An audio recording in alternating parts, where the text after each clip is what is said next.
domaćini, kada krećemo? Nema domaćina. Hoće da otvoriš vi? Pa ja sam juče saznala da ja vodim. Juče popodne.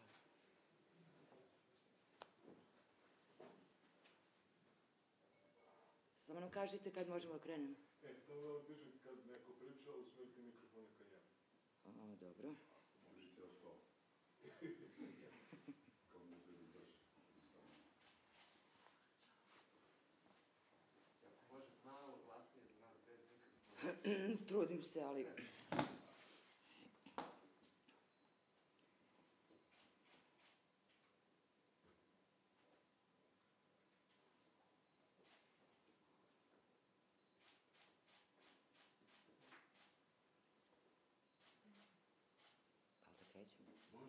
Može, a? Dobar dan, dobrodošli. I nekako, baš nam je teško da, evo, 30 godina obeležavamo godišnjicu ubistva koje je pokrenulo lavinu narednih ubistava novinara u ovoj zemlji, bez ikakvog razrešenja, bez ikakvog okončanja, bez ikakve informacije za javnost o tome šta se tačno desilo i ko je za to odgovoran. Dada Vujasinović pre tačno 30 godina ubijena je, pronađena je mrtva u svom stanu i mi se 30 godina kasnije nalazimo u situaciji da zapravo nemamo ni jednu jedinu praktično informaciju, niti postupak koji bi doneo nekakvo razrešenje ovog slučaja. Sa mnom su ovde gospodin Tapušković, advokat porodice Vujasinović, i Vuk Cvijić, novinar nedeljnika Radar, koji je dosta i pisao i istraživao ubistva novinara u Srbiji i prosto stiče se ovde jedan utisak i sa time nekako moram i da krenem, da naročito nakon presude za ubistvo Slavka Ćuruvije o kojoj smo saznali pre 2 meseca, gorak utisak ostaje da zapravo jedino što možemo da radimo kada pričamo o ova 3 ubistva jeste da obeležavamo godišnjice, da o njima razgovaramo, ali da zapravo nemamo nikakvo institucionalno okončanje i razrešenje ovih ubistava i ovih zločina koje je očigledno na ovaj ili na onaj način odgovornost nosi država. Kada je reč o Dadi Vujasinović, mi smo imali non stop tu jednu prebacivanje loptice, da li je u pitanju samoubistvo, da li je u pitanju ubistvo. Imali smo 4 ili 5 veštačenja da bi 2009. bila pokrenut predistražni postupak. I evo, gospodine Tapuškoviću, za vas pitanje, nakon te 2009. Da li se išta desilo? Kada je poslednji put i da li uopšte bilo ko kontaktirao vas ili porodicu Vujasinović sa bilo kakvom novom informacijom o istrazi?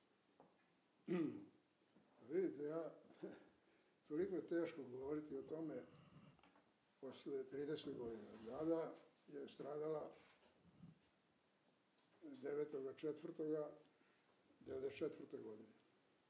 Ja sam se negde uključio u ime porodice u decembru 1994. godine sa prvim nekim zahtevom, obzirom da smo u tom momentu imali jedan nalaz veštaka, sudskih veštaka, koje je bila angažovala porodica, sudska medicina, stručnjak Lazarević i balistika Jovanović.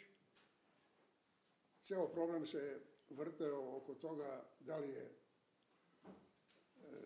Dada izvršila samoubistvo i ceo problem je bio razdaljina između usta, puške i tela Dadinoga. Ništa nisu reagovali, trebalo mi je ne znam koliko vremena, pa sam onda podneo u julu mesecu 1995. godine sam podneo na kraju krivičnu prijavu i tražio od tužilaštva da se od suda traži da preduzme istražne radnje kojima bi se obezbedili dokazi za to, pre svega da se izvrši, da je izvršeno ubistvo. Jer ništa nisu radili od prvoga do posljednjeg momenta, sem što je rađeno sklanjanje dokaza, da se baci sumnja na neko određeno lice, to je moglo u tim trenucima, eventualno, ali uviđaju nije prisustvovao istražni sudija, što je skandalozno, već u tom momentu bilo, s jedne strane. Naprimjer, nisu uzeti otisci prstiju na pušci. Rađena je parafinska rukavica po kojoj su utvrdili da je Dada na čarapi imala tragove barutnih čestica. I to je sve što je policija uradila. A onda je usledilo sklanjanje dokaza. O tome ćemo možda još nešto reći, ali vi ste me opomenuli na 2009. godinu. I 2009. godine, posle 15 godina, veštak, da li se dobro sjećam, Vlada Kostić, je konačno dao nalaz na bazi obdukcionog zapisnika, jer je po obdukcionom zapisniku utvrđeno prisustvo filcanog čepa koji nosi dramlije. Imate kako se zove ova lovačka municija? Patroni. Patron ima taj filcani čep u kome se nalaze te dramlije, odnosno nalaze se kuglice kojih ima 27-28. I taj veštak je tada, a policija je oduzela samo patrone koji su ispali. 3. Jedan je bio u cevi, a dva su bila ispaljena. I taj filcani čep je nađen u telu, oba ta filcana čepa su nađena u telu Dade Vujasinović i taj veštak je bio kategoričan da su na nju ispaljena 2 metka. Odnosno, 2 puta je pucano u njeno telo, on je bio kategoričan, a to znači da je bilo nemoguće da je izvršila samoubistvo. I svi smo mislili da je stvar rešena. Mislili smo da je bar to razrešeno, da nije samoubistvo, nego da je ubistvo posle 15 godina. Nakon toga je usledilo ne znam šta, više ja nisam to pratio. Došlo je do osnivanja onih komisija i onda je otišlo negde u beli svet, pa je otuda stiglo da možda bude ubistvo, da možda bude samoubistvo, da možda bude nesretni slučaj. Praktično je stvar zabetonirana. A tokom celog tog postupka u kome sam ja sudjelovao 15 godina, bilo je jasno ko dan da se radi sve da se ništa ne razreši. Jer su sklanjeni dokazi. Kad to kažem, jedna stvar je bila nesporna od samog početka, na čemu sam ja sve vreme insistirao. Policija nije vršila uviđaj u prisustvu istražnog sudije, što je najveći propust. Policija je registrovala te patrone, to je zabeležila da je pronađeno, a onda je izvršen obdukcijni nalaz. Izvršeno je obdukcijno veštačenje, po kome je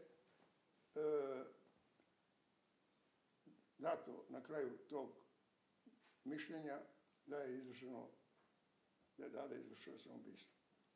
Ali, veštak koji je to radio, da bi se uopšte moglo proveriti, imao je u rukama, da bi pregledao telo, imao je svu odeću Dade Vujasinović pri sebi. I, naravno, morao je da tu odeću sa tela pokojne Dade skine, ali ključni je džemper, da bi se utvrdile neke stvari. To je jedno. Drugo, oba ta filcana čepa su izvađena iz tela sa svim tim dramlijama. Kad su veštaci koje smo mi angažovali već u decembru mesecu 1994. godine dali svoje mišljenje, upravo su se žalili na to što je, a bilo je dokazano da je to predato policiji i tužilaštvu, što nema ni džempera, ni tih filcanih čepova. I tu je bio kraj da se bilo šta proveri. Od tog momenta, kad sam shvatio da je to eliminisano, da to ne postoji, ja sam bio sve vreme apsolutno veliki pesimista da se išta može uraditi, pre svega da se proveri to da li je Dada Vujasinović mogla da izvrši upaljenje i to 2 puta na taj način što je prstima nogu izvršila opaljenje. E sad, možete misliti kojih je tu sve problema bilo tokom tih godina da bi se došlo na kraju do onog Kostićevog nalaza. Ja dalje nisam sudjelovao, nikad me niko više nije pozvao, bar da dam svoje mišljenje kad je ta komisija radila. Ovo je ono što ja mogu da kažem. A kada pominjete to poslednje veštačenje veštaka iz Holandije, zapravo se... U to nisam više. Zapravo se često gubi iz vida ta važan detalj gde oni zapravo konstatuju, osim toga što da je moguće jedno i drugo i treće, da zapravo nema dokaza dovoljno. I to je nešto što je nekako obeležilo ovaj slučaj, evo gospodin Tapušković govori o tome. Znate što, teško je govoriti posle 30 godina. Molim vas, evo, toliko još imamo u glavi, a kad bih vam pričao o detaljima svih tih veštačenja. Pa, na primjer, nađene su 2 vrste krvi. Na to sam ja ukazao. Da li beše O i A? Pa ni to nije proveravano. Pa nije to moguće bilo da postoji, a da se nikakva provera ne vrši. Jednostavno, nije ih uopšte interesovalo da se bave i mogućnošću ko bi mogao biti ubica. Ni jednog momenta. Pa tad su institucije bile pokorene.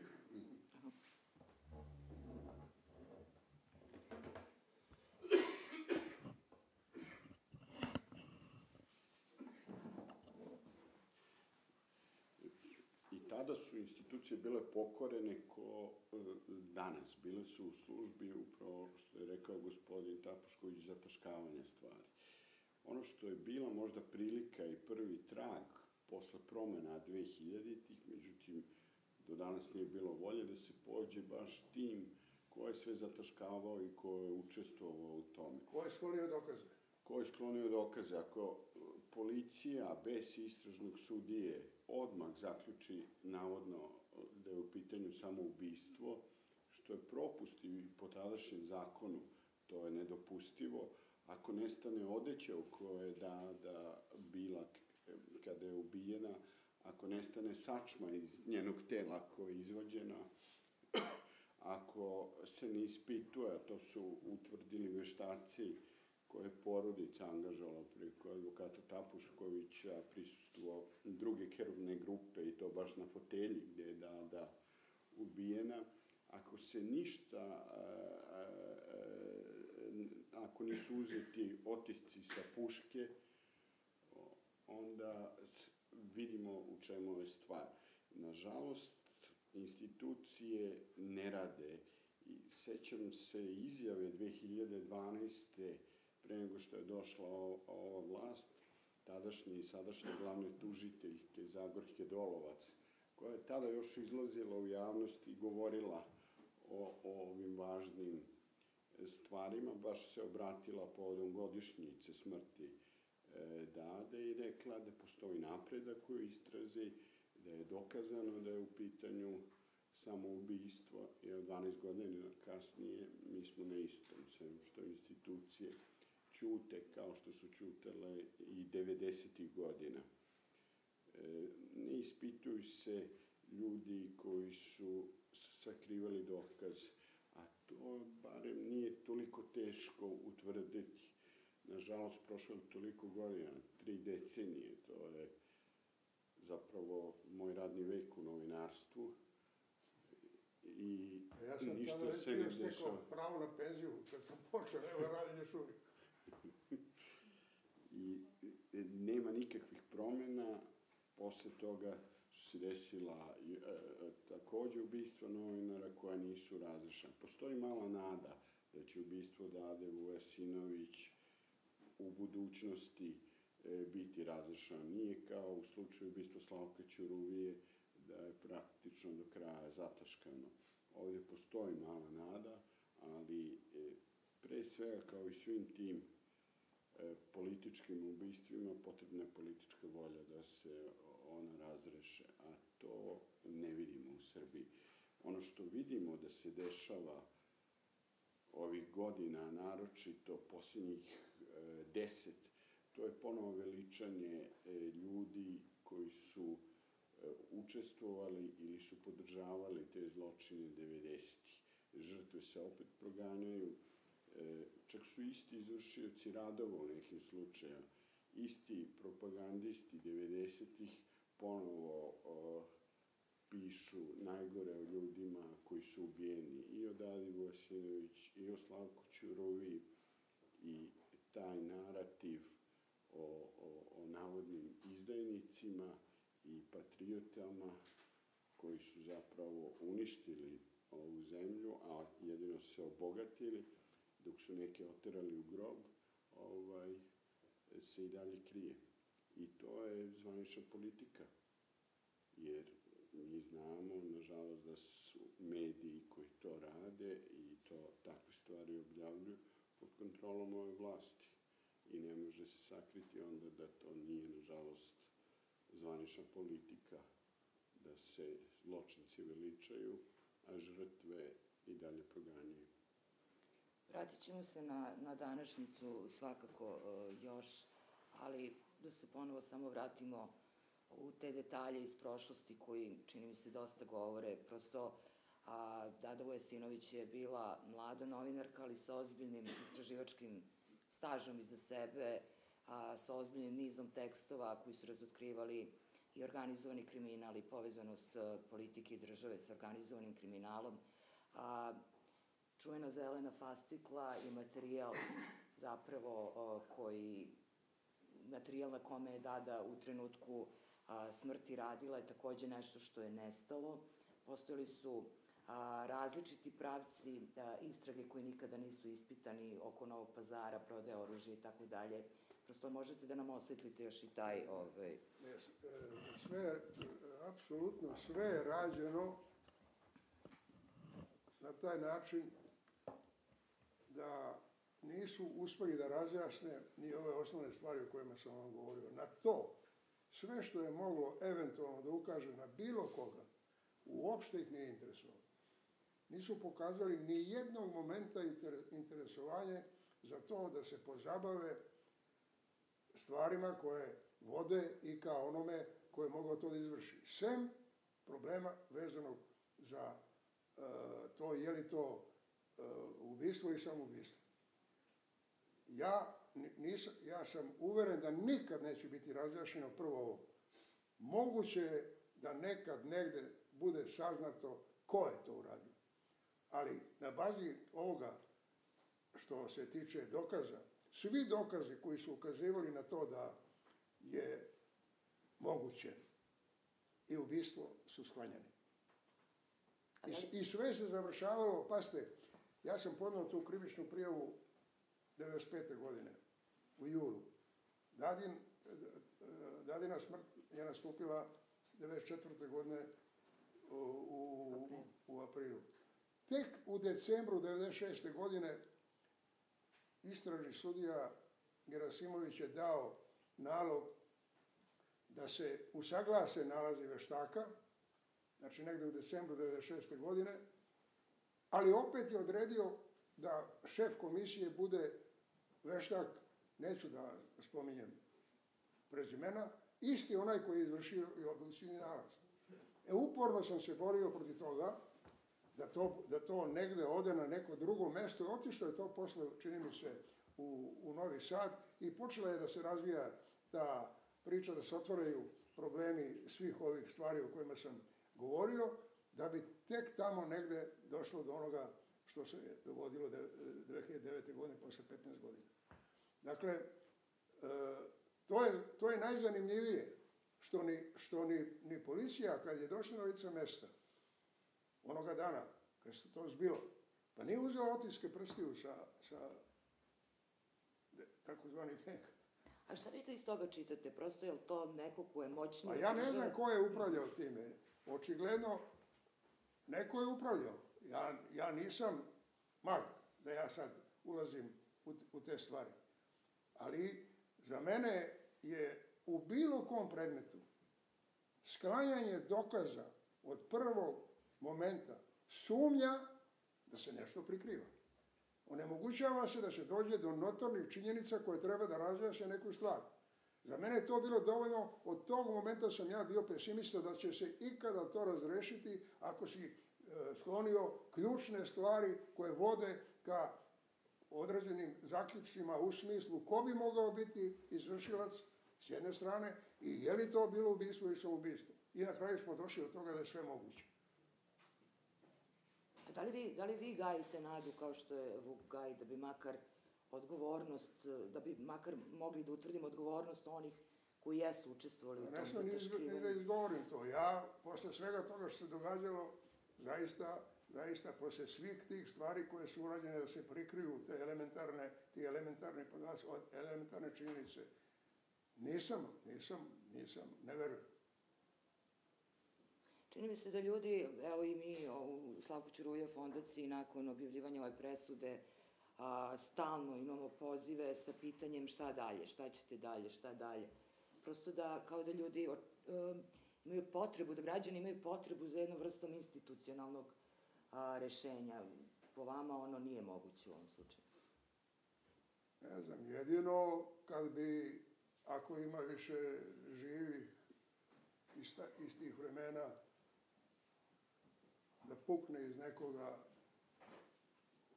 kajanje, pa onda eventualno da kaže nešto. Sad, hajte, da uđemo u pretpostavke. Ko je više živ? Ko bi mogao biti sumnjiv? A nije se pokušalo ni jednog momenta da se krene ka tome, nego smo se bavili ovim stvarima koje su se iskomplikovale uništavanjem dokaza na bazi kojih se moglo doći do nekih činjenica. Tako da, zaista to je bio jedan mučan doživljaj koji sam ispratio, 15 godina nakon toga, od 2009. godine, ja više nisam u svemu tome sudjelovao. Niti me iko išta pitao, bar sam mogao nešto da kažem od svega ovoga što govorim sada ovde pred vama. Znači niste ni iskaz nikakav dali ništa nakon tog otvaranja predistražnog postupka? Nakon što je otišlo za Holandiju, mene tu više nije bilo. Ovo me je ohrabrilo, to što je 2009. godine bilo govora o tome da ta dva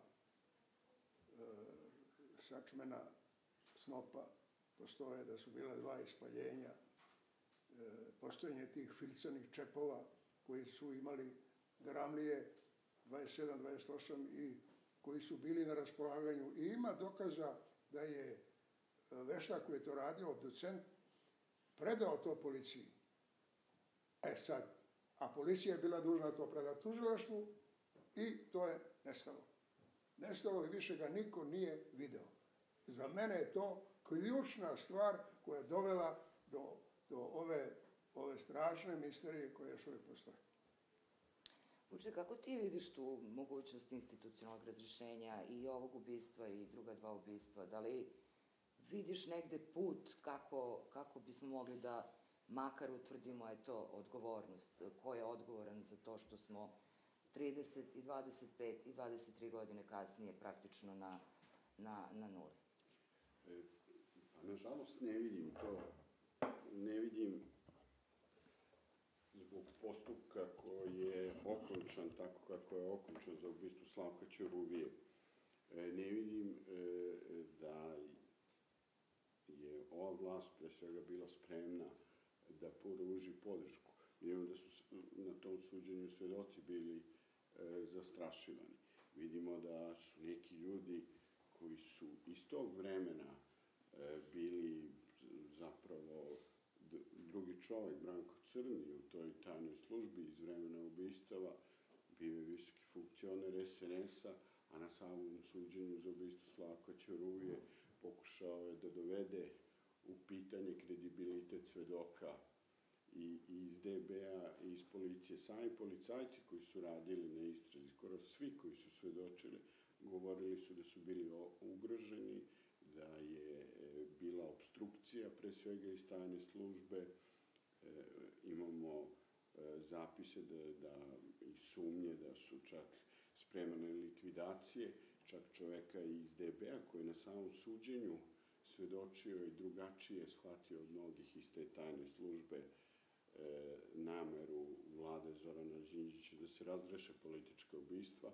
Govorimo o Zoranu Stijeviću i on je govorio da je saznao da mu se sprema likvidacija i to ništa nije urađeno. Pušteno je da se to suđenje tako odvija, pa ključni svedoci Milorad Ulemek Legija i braća Simović su rekli na samom suđenju da su ugroženi. Imamo svedoka koji je u jednoj izjavi iz DB-a video automobil iz koga su počinioci ubice zapravo izašle, a onda je na suđenju rekao da se ne seća ničega i zapravo je rekao vrlo jasno da ne sme da govori jer se osjeća ugrožen. Tu vidimo da je pala država i njene institucije.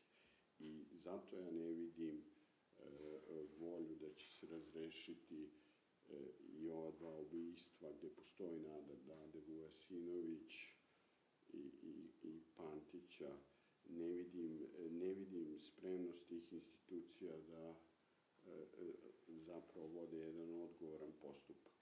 Ono što imamo iz nekih ranijih presuda, kada je bilo te političke volje, to je možda najilustrativnija presuda za ubistvo Ivana Stambolića i atentat na Vuka Draškovića u Budvi, gde je od početka do kraja sud, i to na 3 instance tako je bilo, utvrdio kako je to izgledalo i ceo taj mehanizam zla političkih ubistva. Zapravo tu je utvrđeno da je Slobodan Milošević, kako piše u toj presudi, iz niskih pobuda naredio političko ubistvo.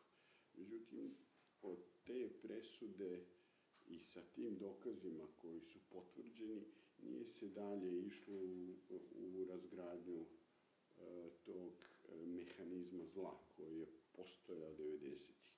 A vidimo da se, nažalost, neki ljudi vraćaju ne samo na funkciju, zauzimaju položaje, pa čak i drže moralne lekcije sa televizija, sa nacionalnim frekvencijama. To je ono što je zastrašujuće, što ovo vreme danas sve više liči na 90. Ne samo zato što se ovi zločini nema epiloga, već zato što su novinari opet ugroženi. Mi imamo nerazjašnjen napad, za mene je to pokušaj ubistva naše kolege iz Grocke. Imamo političko ubistvo Olivera Ivanovića. Tako da sve više i više ovo vreme liči na to vreme zla iz 90-ih. A institucije su sve dalje i dalje od onoga što bi trebalo da budu nezavisne i da imaju pre svega hrabrosti ovde. Nije u pitanju znanje, nego hrabrost da se ove istrage vode i sprovedu do kraja na način kako to treba da se uradi. Ali se to ne dešava.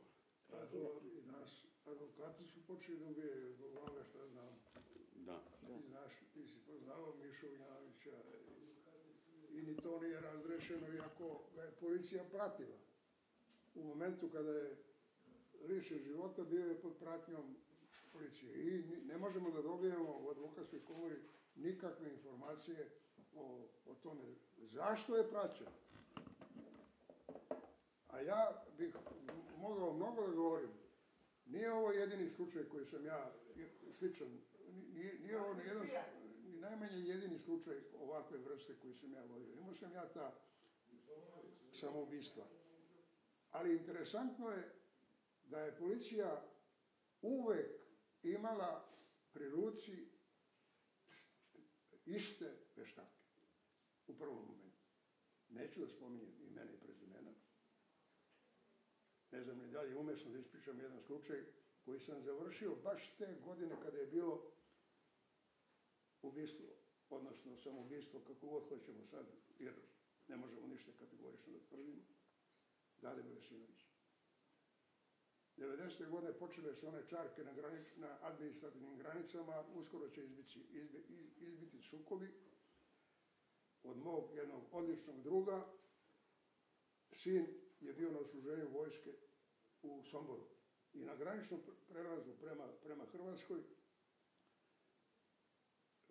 javljaju kući, ja sam 10 dana kasnije ušao, ne znam koliko je umesno da vam ovo ispričam, ali ima neke veze, da je stradao da je izvršio samoubistvo na stražarskom mestu.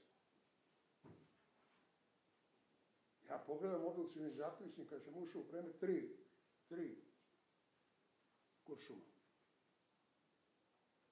4 godine mi je trebalo, isti veštaci su radili. 4 godine mi je trebalo, ali tu sam izgurao.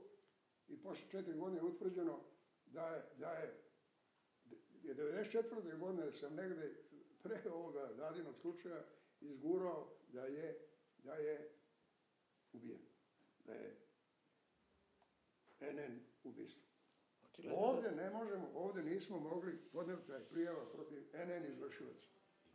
Trebalo mi je 3,5 godine da se pokrene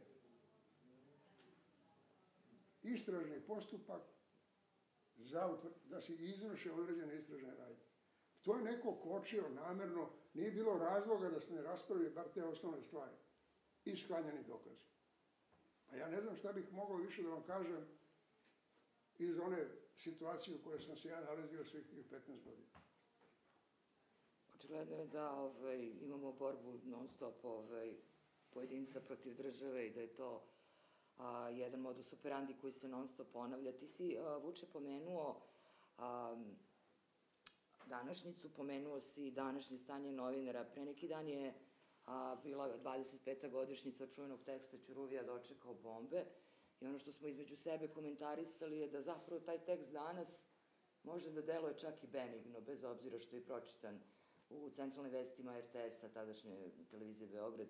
Dakle, danas taj tekst zapravo je nešto što danas smo, čini mi se, još podigli lestvicu. Mi smo u fondaciji malo gledali kako tabloidi, ovih 5 glavnih tabloida napadaju, šta objavljuju novinarima, kritičkim novinarima i isključili da u proseku više od 2,5 puta dnevno smo imali neki tekst objavljen koji na ovaj ili na onaj način targetira kritičke medije. Dakle, sad u svetlu ovoga, kada pričamo o nerešenim ubistvima, kada pričamo o Milanu Jovanoviću, čiji slučaj još uvek ne možemo zvati okončanim, apelacija iz nepoznatog razloga kasnije, jako dugo je trebalo vremena dok je počela, imamo i bombe na prozoru Dejana Nastasijevića. Dakle, kad pogledamo te najveće zločine protiv novinara, kad pogledamo celu tu atmosferu u kojoj danas novinari rade u svakodnevno jednoj hajci, ti si istraživački novinar, mislim, prosto kakva je to sad poruka, kako izgleda raditi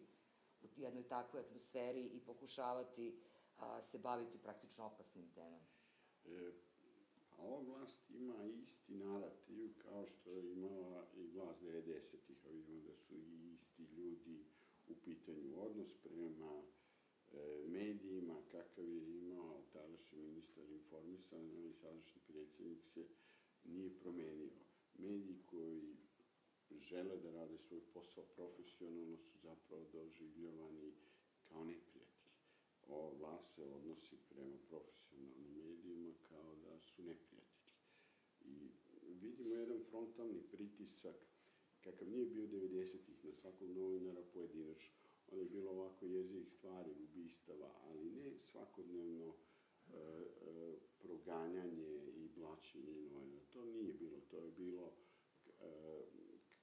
recimo, pred ubistvo Slavka Ćuruvije, kada je praktično najavljeno i utvrđeno je u tom postupku i ko je naručio taj tekst, Milijana Marković, ali vidimo da urednik, to je objavljeno u Ilustrovanoj politici, da je opet napisao sličan tekst o ljudima u završnici suđenja za ubistvo Slavka Ćuruvije. Vidimo da se to ne menja.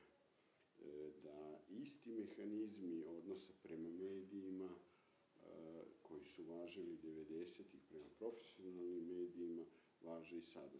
Čak su još razrađeni, čak je pritisak sveobuhvatan u smislu da vrlo vode računa, tu postoji finansijski pritisci, zabrana oglasa, pritiskaju se preduzeća koja bi se oglasila, novinari se ne pozivaju na konferencije, ne dozvoljaju im se čak da postavljaju pitanja, što nije bilo u tolikoj meri, čak ni 90-ih. A istovremeno vidimo da se ljudi iz tog vremena rehabilituju i da se ova suđenja, politička ubistva ne završavaju. Ako imamo sklanjanje dokaza o ubistvu Dade Vujasinović, onda to govori, to ne može da uradi bilo ko. Ako imamo da je sklonjena njena fascikla, ako malo razmislimo šta je ona istraživala, da je pisala o nekim dešavanjima u vojsci, ozbiljnim i tako dalje, onda nije teško baš ni zaključiti ko bi mogao u takvoj državi koja je kontrolisana i neslobodna, autokratska, ko bi mogao da stoji iza toga. To je očito država. Ko tačno, to bi morala istraga da utvrdi, ali ja nekako nemam sumnje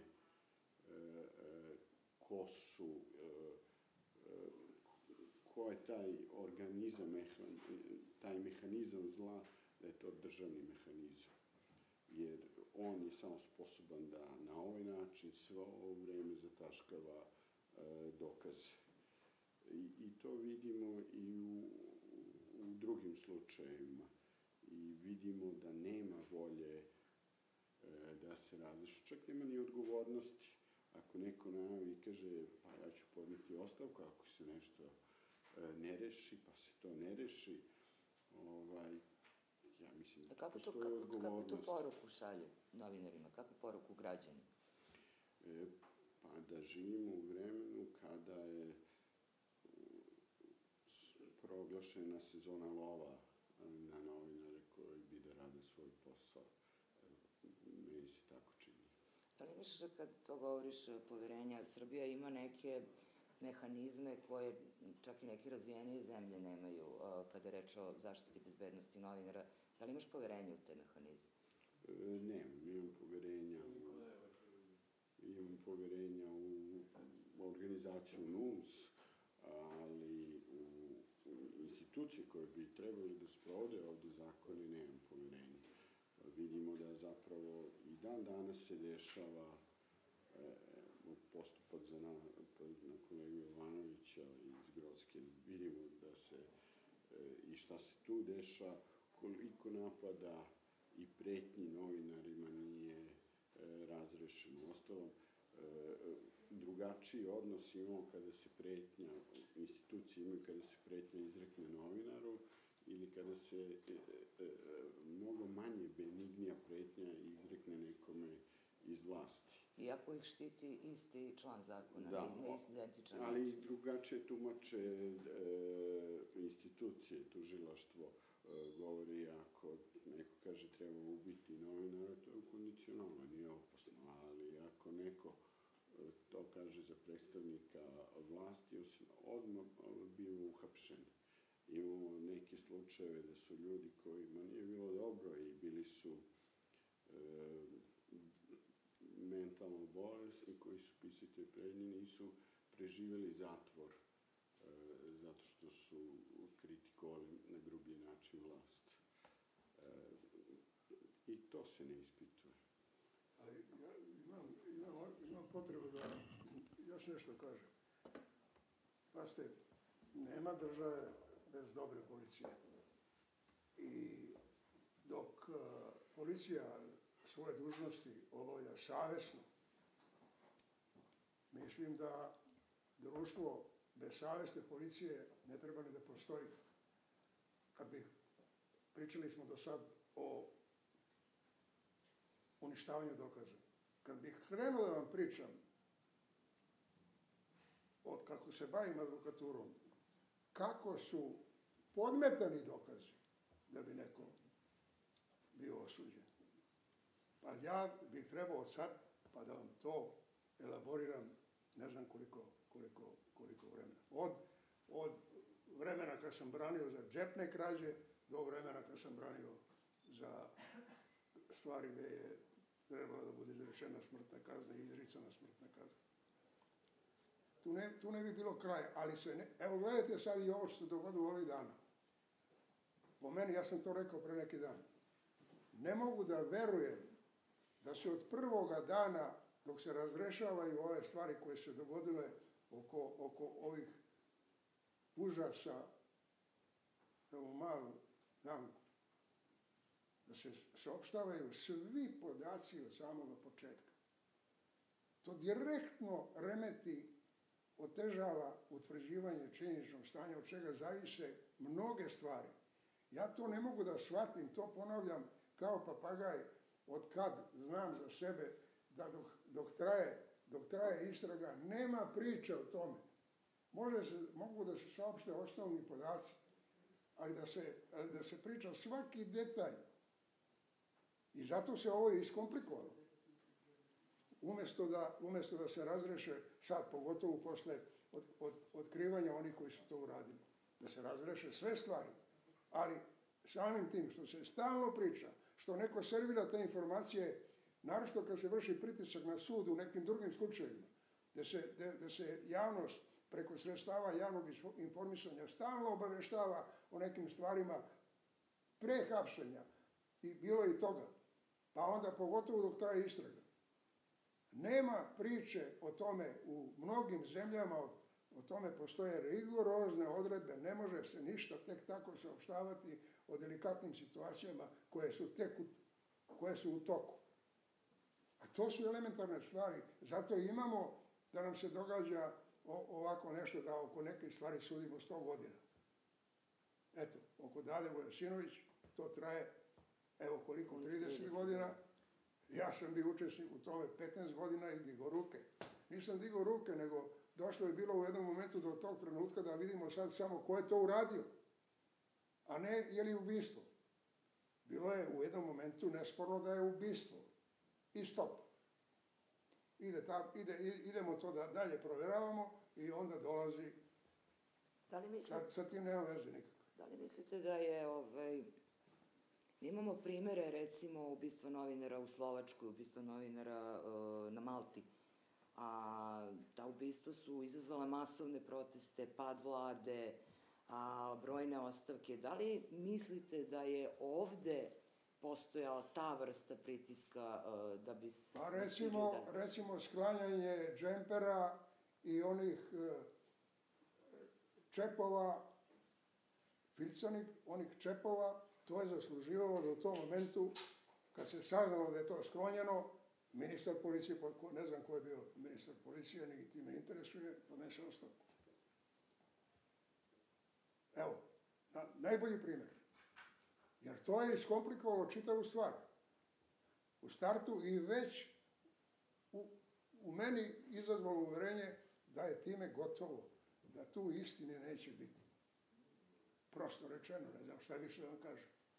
Vuče, isto pitanje, da li misliš da je zapravo izostao neki ozbiljniji pritisak građana da se ovo ubistvo razreši? Da li misliš da bi veći pritisak promenio situaciju u kojoj smo danas?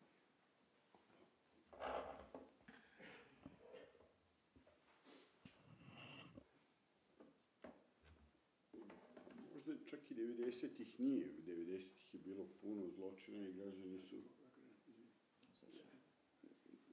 građani su izlazili na ulici i bunili se. Nekako imam utisak, ako sad vratim opet u današnje vreme, da je ova nesloboda i ovaj pritisak u kome živimo, to je lonjsko polako kuvan. Nije tako odmah bilo kada je ova vlast ponovo došla na vlast 2012. Ta ringla je malo pojačana 2014. kada su uzeli apsolutnu kontrolu i svaki put je za veći stepen. Sada smo već uveliko u ključevoj vodi i to ne vidim da vodi na dobro.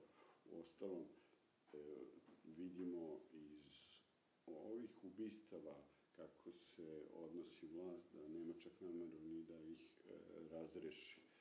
I da, možda bi u nekoj budućnosti, ako građani žele da budu, kako nalaže u zakonu, pravovremeno, istinito i objektivno informisani, morali i oni da izraze volju za tim. Uostalom, to je obaveza svake televizije sa nacionalnom frekvencijom, ne samo RTS-a, nego nacionalna frekvencija je opšte dobro. Pa ne vidimo da one imaju interesovanja čak ni za ova ubistva iz prošlosti, da izveštavaju na pravi način i postavljaju pitanje. Čak se ni to ne dešava. Što nam takođe nešto govori. Da završimo sa tim, kako vidiš dalje, šta dalje sa ovim slučajevima? Jel imaš ideju šta treba da radi medijska zajednica i građani i civilno društvo? Vidim da je ova vlast nije pružila podršku. Govorili smo da se na pravi način